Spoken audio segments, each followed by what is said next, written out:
SCO summit पर सबकी नज़रें इस एतबार से भी थी कि पाकिस्तानी वज़ीर-ए-आज़म और भारतीय वज़ीर-ए-आज़म का भी क्या आमना सामना या कोई अल्फाज का एक्सचेंज होगा, लेकिन हमने देखा आमने सामने ज़रूर दोनों आए, मुलाकात लेकिन नहीं हुई। नरेंद्र मोदी ने पहलगाम वाक़े का तस्करा किया इस फोरम पर, लेकिन कोई सबूत जिसका मुतालबा किया जाता रहा वो उन्होंने सामने नहीं रखे। वज़ीर-ए-आज़म पाकिस्तान ने बाकायदा तौर पर नाकाबिले तरदीद सबूत का जिक्र करते हुए ये कहा है कि दीगर ममालिक पाकिस्तान में दहशतगर्दी में मुलविस हैं। आपकी नज़र में क्या अहमियत है इस फोरम पे पाकिस्तान के ये मामला इस अंदाज में रखने की? ये बहुत ही एक अहम समिट है इस साल की जो वाक़यात हुए हैं, इतने बड़े बड़े वाक़यात इस साल में रोनुमा हुए हैं, उस लिहाज से ये जो SCO की समिट है ये बहुत ही एक अहम समिट है। और इसमें हमने देखा कि सबसे पहले तो ये पाकिस्तान और इंडिया के हालात पे आने से पहले कॉन्टेक्स्ट इसका ये है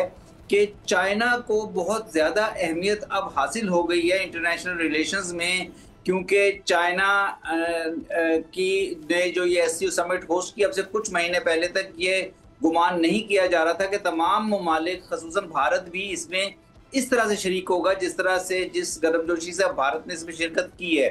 तो ये चाइना की बड़ी कामयाबी है एक लिहाज से देखा जाए तो, कि एक तरफ जो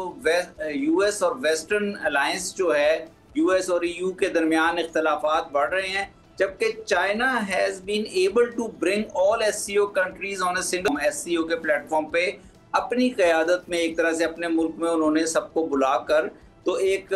यकजहती का SCO प्लेटफॉर्म की मुजाहरा किया है।